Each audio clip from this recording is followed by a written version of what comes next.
We interrupt this program to bring you an important Wayfair message. Wayfair's got style tips for every home. This is Nicole Byer, helping you make those rooms flyer. Today's style tip: when it comes to making a statement, treat bold patterns like neutrals. Go wild! Like an untamed animal print area rug under a rustic farmhouse table from Wayfair.com.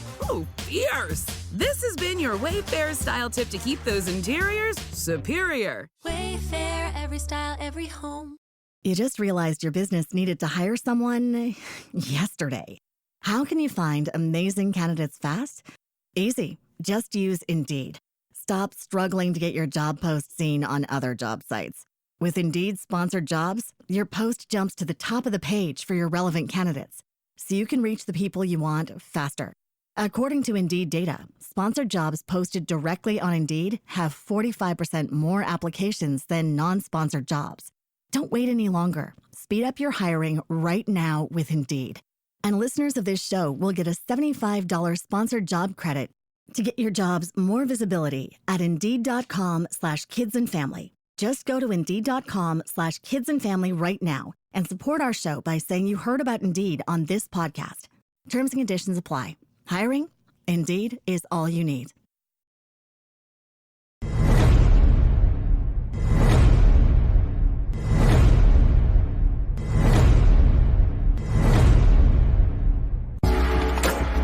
Welcome to Invest in Yourself, the Digital Entrepreneur Podcast. Join the Podcast Mogul Phil Better as he interviews successful entrepreneurs that make their living in the digital world. Now, let's join your host, Phil Better, and his special guest today on Invest in Yourself, the Digital Entrepreneur Podcast. Welcome back to another empowering episode, which is, again, part of our special series here of Invest in Yourself, the Digital Entrepreneur Podcast at the Brand Up Summit Montreal 2024.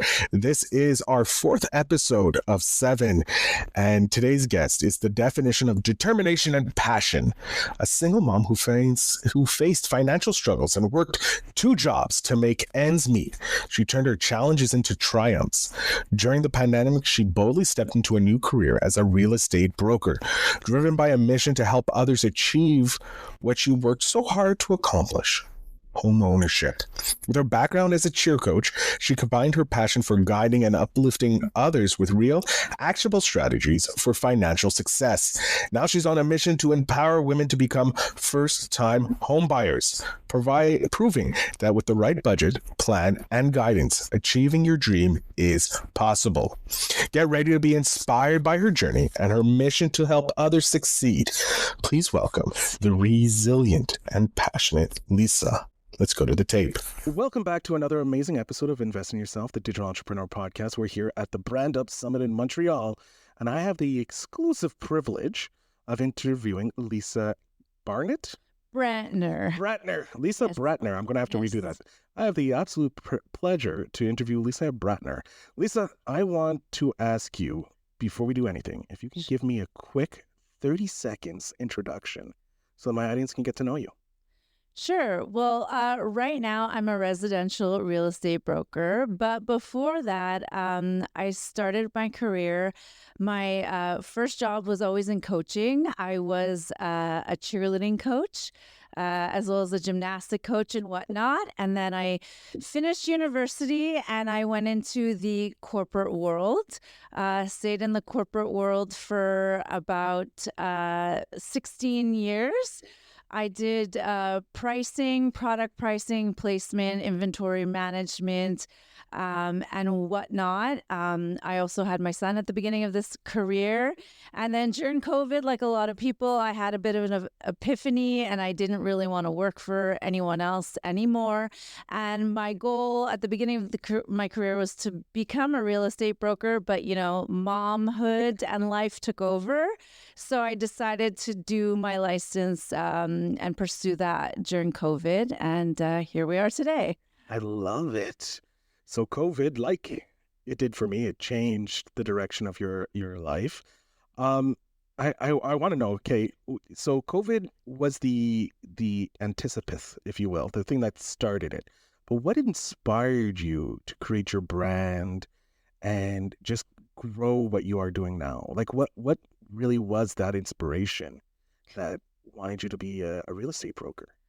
Well, I mean, there's a lot of real estate brokers out there, but the way I wanted to distinguish myself and be different was I want to focus on women and helping women figure out how they can kind of navigate how to save so that they can buy a property on their own. As a single mom, went through a divorce, I sold my home, and then it took me several years to save back up to buy a property by myself, which I did about 5 years ago. Let's go. Yeah, yeah. And I figured if I can do this as a single mom, working full time, doing part-time jobs on the side, I can, help other people to do that too. And so that's kind of not the only reason I want to become a real estate broker, but that was going to be my messaging and part of my brand that, if I could do this, you can do it too. And that is kind of where the brand or the differentiator factor for me came up for real estate. I wanted to help people and women specifically. I love that. And I love how you were going after, in essence, who you were. When you first started, you were looking for someone, probably when you first started, you were like, I want help buying my property. I need all this. And you just became that person for you, in essence. Right. And I made some mistakes trying to save up from Don't we all? property. I listened to advice from maybe, let's say, the banks who don't always have your best interests at heart or don't. The person that's working there doesn't maybe necessarily have the knowledge of what's best for you based on your situation, your work life, and might not give you all the tools that you need. And I kind of trial and error and asking around and asking a lot of people figured out like what to do to accelerate the buying process for me. And for everybody, it's different based on their personal situation. Speaking of that, because figuring out the strategy, if you will, for purchasing something or purchasing a house, which is a major investment for a lot of people, what strategies have been useful for you and most effective in helping you build your brand? Well, for my brand, I've done a lot of like online for my brand. I actually try to go to a lot of networking events like this where I meet other people, specifically other women. And I talk about, what I do, that I'm a real estate broker, but I specifically want to help women. So that's helped. And I think just getting online and like talking into the camera and sharing knowledge has helped as well, because now I have different women that say like, oh, I'll definitely get my advice from you, or I'll listen to you, or you seem to know a lot. So, and that have reached out to me and asked me questions. So it's not like one thing that's helped build my brand. It's really in-person networking and then going online and posting and just talking into the camera. So just value. Right. And it's evolving, right? Like sometimes I'm more consistent than others. And we all have that problem as entrepreneurs. Yeah, exactly. So sometimes I'm super consistent and other times I feel like I need to work on my brand more. Speaking of that, like, because you're working on your brand and we want to differentiate ourselves as entrepreneurs, how do you go about, like, you did mention that you're looking to help females, women, buying their first property or get educated in this situation of building their equity in property and their wealth there. How do you stand out from the other maybe women or real estate brokers who are doing the exact same thing? How do you differentiate yourself from not just real estate marketers in general, but brokers, but the ones that are focused kind of like in your area? Well, there's a lot of brokers everywhere, but I'm really just trying to be genuine and be myself and kind of share my experience and say, like, if I did it, you can do it too, and giving them different steps and strategies. Yes, the market might be crowded, but honestly, be yourself, be consistent, keep going online, keep networking, and just show people who you are. Like, not just always when it comes to being a broker and tips, but like, I like fitness, I like gym, showing people like what I do on the weekend to help prep me for my work. So, if you want to work with me, this is who I am as a whole person, and maybe not just like the finance or real estate side. But like I said, I'm always working on it. No, I love it. I love the fact that you're bringing more authenticity, because I know we're probably around the same age. We grew up in a time where authenticity was not shown, and it was more corporate life Right. being shown on television or through advertising. We didn't get to know the person behind the brand or the business, and you're showing up very authentically through your Instagram posts, your social media posts, and that's the differential. You're showing them like, hey, I do real estate, but I also, check it out, I just did a marathon. Or I don't know if you do marathons. I don't do marathons, but I love the gym. So I do post a lot about the Stairmaster. There we go. Oh, my hateful enemy, the Stairmaster. With this authenticity that you're bringing, and you're showcasing different aspects of your life, storytelling is a major aspect of it, because we need storytelling. We're humans. We grew up with stories. How does storytelling? How do you communicate your story to your audience? Like, how do you tell your story so that your audience understands what's going on? Well, I mean, it's really hard because, everything is personal to each person, but I think you just have to get up there and swallow your pride and tell your story. People know that other people are not perfect. And sometimes when you talk a bit more about like your struggle, for me being a single mom, I, had to then go and live in an apartment for several years, and I was saving up, and it was close to 10 years before I bought my property. Like, just being real and just telling them what you really had to do and not sugarcoat it helps a little bit too. And I feel like even then I could probably go deeper and share even more about my struggles with, the audience, and show up more authentically. So I think it is something I need to work on, but I am, trying to tell them my story and be real about it.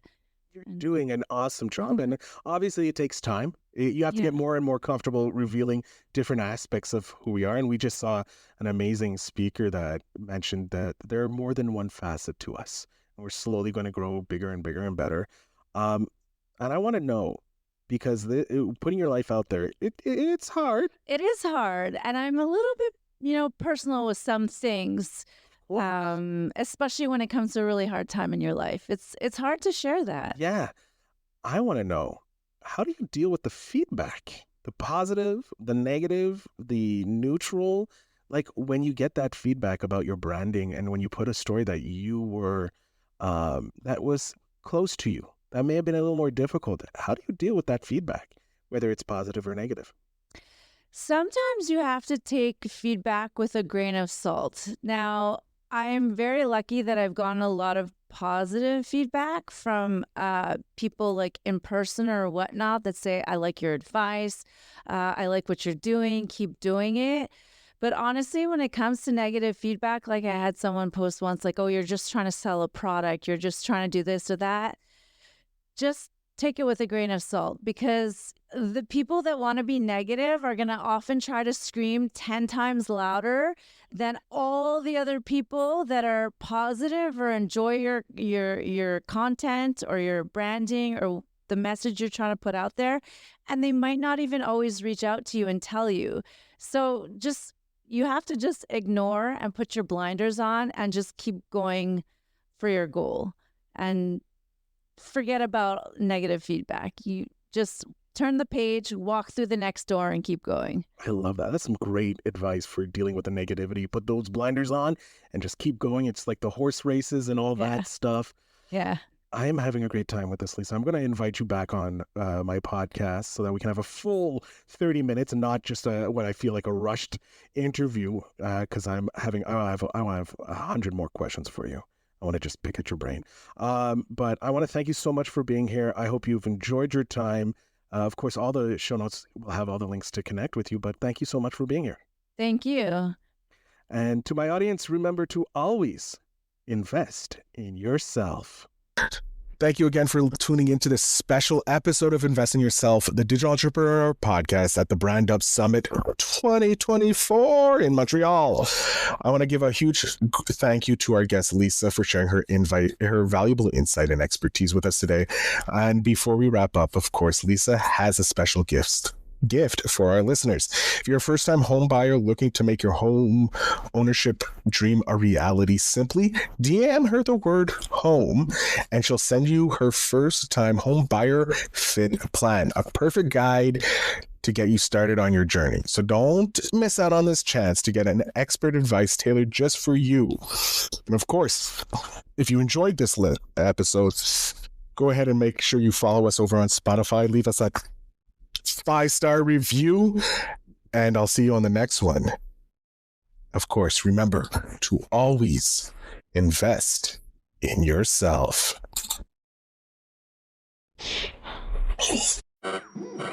We interrupt this program to bring you an important Wayfair message. Wayfair's got style tips for every home. This is Styles Mackenzie helping you make those rooms sing. Today's style tip: when it comes to making a statement, treat bold patterns like neutrals. Go wild, like an untamed animal print area rug under a rustic farmhouse table from Wayfair.com. Fierce. This has been your Wayfair style tip to keep those interiors superior. Wayfair, every style, every home. You just realized your business needed to hire someone yesterday. How can you find amazing candidates fast? Easy. Just use Indeed. Stop struggling to get your job post seen on other job sites. With Indeed sponsored jobs, your post jumps to the top of the page for your relevant candidates, so you can reach the people you want faster. According to Indeed data, sponsored jobs posted directly on Indeed have 45% more applications than non-sponsored jobs. Don't wait any longer. Speed up your hiring right now with Indeed. And listeners of this show will get a $75 sponsored job credit to get your jobs more visibility at Indeed.com/kidsandfamily. Just go to Indeed.com/kidsandfamily right now and support our show by saying you heard about Indeed on this podcast. Terms and conditions apply. Hiring? Indeed is all you need.